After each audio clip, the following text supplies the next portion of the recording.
Kebetulan sebut pasal ayah-ayah, ya, dan kebetulan juga, bukan kebetulan lah, takdirnya dalam masjid ni alhamdulillah ada para ayah sekali bersama-sama dengan kita. Kadang-kadang tuan-puan ustazah berceramah selalu ibu-ibu je yang dengar. Ya, jadi tak dapat nak menyampaikan mesej kepada para ayah, para bapa. Walaupun ustazah percaya bapa-bapa yang hadir ni tengok ke kopiah semua tu kan, baik-baik belaka. Betul tak puan-puan? Ya, betul kata bapa-bapa kan, ya. Okeylah, ya. Ustazah ada satu prinsip yang ustazah pegang, ya tuan-tuan. Wallahu a'lam lah betul ke salah prinsip ni, tapi ustazah percaya dengan prinsip tu. Ustazah percaya ketika mana pendidikan anak-anak ataupun pengurusan keluarga, khususnya pendidikan anak-anak tadi, ikut sama, dikendalikan, diberikan tumpuan, menerima sentuhan daripada para ayah. Sebab kalau mak-mak ni biasa, tuan-puan, mak didik anak biasa, tu memang kerja mak. Mak memberikan sentuhan kasih sayang pada anak pun biasalah. Mak-mak patutnya memang macam tu. Kalau mak tak macam tu, tu mak luar biasa. Ya. Kalau mak penyayang, itu memang sepatutnya. Itu ibu-ibu memang penyayang sepatutnya. Tapi bila ayah ikut sama dalam didik anak-anak, ayah ikut sama sentuhan kasih sayang pada anak-anak, ustazah mempercayai, ustazah meyakini, insya-Allah anak-anak itu akan jadi jauh lebih baik. Nah, itu yang ustazah percayai, tuan-tuan. Itu yang ustazah yakini. Sesuai dengan pengalaman yang ustazah lalui. Sesuai dengan pengalaman. Sesuai dengan apa yang ustazah lihat. Sebab, minta maaf tuan-puan, ustazah bawakan contoh.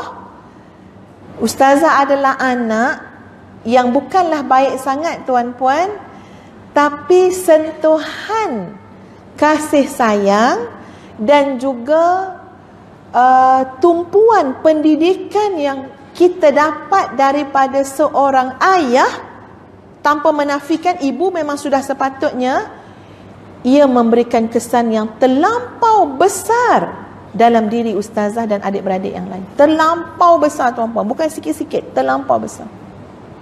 Sampai hari ni tuan-puan, ustazah selalu merasakan, kalau aku tidak jadi orang baik, kesian ayah aku. Sampai hari ni umur dah tua tuan-puan, dah dah 40 lebih, ya. Dah 42 tahun. Kalau lewat semayang, dia link kepada siapa tahu? Pada ayah. Kalau ayah aku tahu aku lewat semayang, malu dengan ayah. Jangan cakap malu dengan Allah, memang dah tentu dah malu dengan Allah. Tapi Ustaz kata malu dengan abah. Tak padan abah didik dengan agama, tak padan abah bagi kasih sayang, tak padan abah pagi petang siang malam mendoakan anak dia. Nah, ni anak dia seorang ustazah semayang lewat. Malu dengan abah. Sebab apa? Sebab segar tuan-puan, sentuhan didikan dia masa kita kecil tu. Subhanallah. Sebab tu Ustaz boleh meyakini seorang ayah bila dia turut sama didik anak-anak, beri kasih sayang pada anak-anak, itu adalah sentuhan ajaib, tuan. Tanpa menafikan mak-mak tu memang kerja mak, memang kerja mak. Yang mak yang pelik tu kalau dia tak didik anak tu pelik mak tu. Ya? Tapi ni ayah turut sama, ayah turut sama. Dan Ustaz tengok tuan-puan, macam mana kalau rumah tangga kita kan, bila suami kita, contoh lain ni contoh, bila seorang suami hari tu dia tak pergi kuliah, maknanya dia free kan masa tu, tak ada kuliah maghrib. Selalu ustaz ada kuliah maghrib. Hari tu ustaz free kan, Abi memang tak ambil kuliah maghrib malam ni sebab Abi nak dengar anak-anak baca Quran. Anak-anak excited tuan-puan, riang anak-anak tu. Dia daripada kecil kan, daripada kecil riang. Abi tak pergi masjid lah hari ni, Abi tak pergi ceramah lah hari ni. Masing-masing tak sabar nak bawa ni Rehal dengan Al-Barki, Qiraati Quran. Sebab apa? Baca depan mak tu dah biasa. Tapi kali ni nak baca depan ayah. Kali ni nak dapat pujian daripada ayah. Subhanallah. Dan itu yang ustazah lalui tuan-puan daripada kecil, sentuhan kasih sayang. Ya, sekali lagi Ustaz cakap tuan-puan, Ustaz bukan baik pun. Daripada dulu pun tak baik, sekarang pun bukan baik pun. Dulu memang tak baik betul. Nakal tuan-puan masa kecil-kecil. Tapi alhamdulillah, satu anugerah yang paling bernilai yang kami ada adalah ibu dan ayah. Terlalu bernilai. Bayangkan saja tuan-puan, setiap fasa anak-anak dalam pendidikan, abah lazimi untuk istikharah. Tiap-tiap fasa. Nak masuk sekolah ke, nak ambil bidang apa, apatah lagi bila nak bertemu jodoh. Nak bertemu jodoh ni, ayah tu tolong istikharah sekali. Anak dah istikharah, abah istikharah. Sebab apa? Sebab ini tanggungjawab, amanah. Ada tuan-puan ni cerita, nak membuktikan lah ya macam mana sentuhan ayah, ya Allah subhanallah. Ustazah macam remaja-remaja lain lah zaman-zaman dulu kan. Dia lahir tahun 75 macam tu. Lepas tu anak kampung kan? Kampung betul. Ambil apa ni? Peperiksaan UPSR, batch pertama UPSR, ustazah dulu. Ada 4 subjek ke 3 subjek je masa tu. Alhamdulillah dapat semua A. Ya. Masa tu memang Allah mudahkan, senang dapat A, tak ada tuition mana-mana pun. Allah mudahkan belaka. Jadi untuk seorang anak kampung dapat A, senang dapat masuk boarding school sebab kita sekolah luar bandar.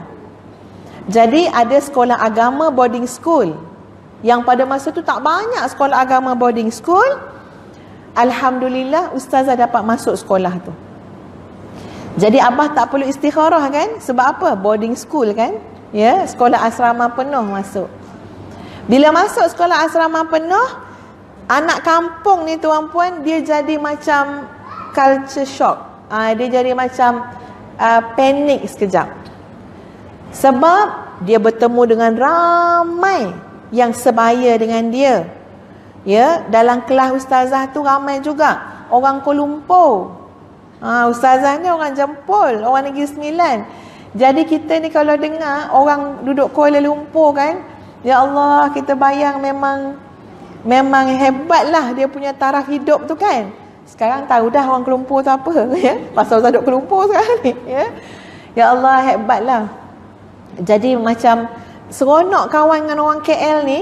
Sampai ujung-ujung bulan Ustaz tak nak balik rumah sangat. Dia jadi nak ikut kawan ke rumah kat KL tu. Walaupun bila Ustaz pergi kat KL tu, Ustaz terkejut, rumah lebih kecil daripada rumah Ustazah. Puan-puan tahu tak yang rumah setinggan kerinci? Duk mana? Duk Kuala Lumpur. Dia kata kan ya. Kata dia ni bawa kita ke mana ni? Nak bawa kita ke mana ni? Ya. Rupanya ke rumahnya. Sekarang tak ada dalam rumah tu ya, dah tukar rumah PPR.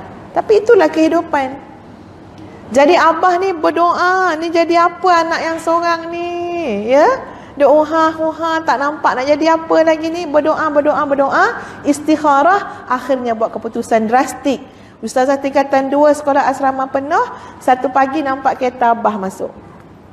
Kereta kotak 4 segi Nissan. Ya, bayar cash tu beli 5,000. Puas anak-anak pujuk suruh abah beli kereta. Tak nak berhutang tuan-puan, kumpul sampai dapat duit 5,000 beli kereta. Bukan second hand, tak tahu apa hand dah. Ya. Nampak kereta abah. Selalu kereta yang masuk kereta besar-besar tuan-puan, boarding school tu. Kalau masuk kereta abah yang mana nampak? Kenapa abah datang hari sekolah? Dengar suara nama ustazah dipanggil dekat bilik rehat, jumpa abah sambut dengan senyuman seperti biasa. Sentuhan ajaib seorang ayah, tak pernah lekang senyum dengan anak. Dek, abah cakap, bah kenapa bah datang bah? Ya, ni anak nombor 5 kan? Dengan adik yang nombor 6 jauh 8 tahun. Dek, abah cakap, bah kenapa abah datang bah? Siap-siap dek, kemas semua barang adik, kita pindah. Gambaran muka abah masa cakap tuan-puan, macam benda tu senang je, tak ada masalah apa. Ya, macam nak pindahkan apa je. Ustazah tak ada kekuatan nak lawan. Walaupun Ustazah kata, kenapa bah? Pindah dek, ada yang lebih baik insya-Allah. Bukan sekolah tu tak baik, tapi abah istikharah, untuk ustazah mungkin tidak baik. Ada yang lebih baik barangkali. Sekolah dengan abah je, Dik. Sekolah dengan abah kat mana tahu sekolah abah? Sekolah menengah agama ... Ulu. Ada ulu kat ujung dia. Jadi boleh bayang dia punya jauh beza boarding school dengan sekolah tu. Tapi sekarang sekolah tu dah sangat maju alhamdulillah. Jadi ya Allah, tuan-puan, kena keluar daripada sekolah. Cikgu-cikgu semua kata, kenapa pindah? Tak tahu nak jawab apa, sakit kot kata macam tu. Ya. Ustazah 2 minggu tuan-puan berkurang dalam bilik gelap, tak nak buka lampu. Ustazah memberontak, tension, histeria, semua ada belaka. Sebab Ustaz kata sebenarnya mak abah nak kita jadi apa? Sekolah asrama penuh, sekolah agama, tak betul lagi. Sebenarnya mak abah nak kita jadi apa? Masa tu tuan-puan ni anak tingkatan 2 perempuan, ustazah memberontak. Ya, kakak datang bawa makanan, dulang. Baik sangat kakak tu. Bawa dulang, letak apa makanan, lauk, nasi, pisang, macam-macam hotel dia layan. Dek makan dek, adik dah lama tak makan. Tak nak makan. Habis tu adik nak apa dek? Nak jadi penagih dadah. Itu jawapan ustazah. Masa umur 13 tahun. Sebab apa saya cakap macam tu? Nak suruh mak abah kat luar dengar. Sebab kita dah sekolah boarding school, sekolah agama, boleh abah kata hari ni pindah. Sampai tak dapat nak cakap apa. Malam-malam menangis tuan-puan dalam bilik, layan lagu Eka Matra. Ingat Eka Matra? Yang tua-tua mesti kenal Eka Matra. Ni zaman-zaman dulu. Tapi subhanallah, sekejap je. Sebab ada sentuhan ajaib, sekejap je. Lepas maghrib satu malam, abah ketuk pintu tu. Padahal bukanlah pintu tu sempurna sangat pun, cuma adab seorang ayah masuk kan, ketuk pintu.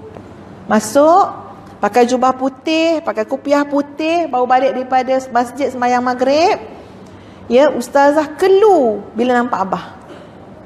Assalamualaikum, abah cakap. Slow motion semua. Ya, abah duduk. Dek, mari dek duduk depan abah. Kita sampai kata, abah nak cakap apa? Abah nak buat apa ni? Abah nak marah ke nak apa? Tak dapat duga tuan-puan. Duduk, ayah ustazah pegang tangan tu. Ini sentuhan ayah tuan-puan. Pegang tangan, gosok, pegang kuat tangan. Ya, dan ustazah masih ingat, sangat segar. Sebab ini, kenapa saya cerita, ini adalah turning point hidup ustazah. Turning point tuan-puan. Kat mana bermulanya sampai tahu diri nak jadi apa, jadi muslimah yang baik, nak apa dalam hidup, nak keredaan Allah. Kat mana bermula turning point tu? Tangan seorang ayah pegang ustazah, tangan seorang ayah. Gosok. Pandang abah dek, abah cakap. Ustaz pandang. Perkataan pertama yang saya ingat abah kata apa? Abah minta maaf. Abah minta maaf. Masa saya dengar seorang ayah yang minta maaf pada anak dia, walaupun saya tak baik sangat, tapi saya masih ada fitrah tuan-puan. Saya kata apa? Teruknya kamu anak, biarkan mak bapak kamu minta maaf dengan kamu. Teruknya kamu anak, biar mak bapak kamu minta maaf dengan kamu. Ustazah tak nak dengar ayah cakap macam tu. Bah tak ada. Kita rasa bersalah. Bila dengar abah cakap, abah minta maaf. Sebab mungkin cara abah tak betul, adik tak senang. Sampai anak abah terpaksa menjerit-jerit macam orang gila tuan-puan. Ya, menjerit-jerit. Sebab tu ustazah kalau tengok anak remaja, ustazah tak tengok dia dengan pandangan yang kosong lah tuan-puan. Sebab ustazah belajar daripada kehidupan. Ustazah pandang anak-anak remaja, ustazah pandang dengan potensi tuan-puan. Dia ada potensi jadi baik. Dia ada potensi jadi somebody. Dia ada potensi jadi pendakwah. Dia ada potensi jadi anak yang solehah. Jangan putus asa awal sangat. Sebab kita belajar daripada kehidupan kita sendiri. Abah kata, abah salah sampai adik terpaksa menjerit-jerit. Tak, abah tak salah. Lepas tu abah kata, dek, abah didik anak-anak abah selalu berhubung dengan Allah. Abah tak buat ikut pandai abah, dek. Siapa tak nak anak masuk asrama penuh? Tapi abah tanya Allah, dek, mana tempat duduk anak aku lebih baik, ya Allah? Mana masa depan anak aku lebih baik? Allah tunjuk dengan abah, dek. Adik patut keluar sekolah dengan abah. Ustazah pun surrender. Ustazah kata, bah, adik ikut apa saja yang baik. Sampai hari ini tuan-puan, ayah saya selalu cakap, dekat mana bermulanya kehidupan ustazah, Abah kata sebab ustazah ataupun panggil kak cik sebab kak cik redha ikut cakap abah, yang abah ikut cakap Allah. Kat situ ustazah tak boleh bayang kehidupan ustazah kalau bukan yang macam tu.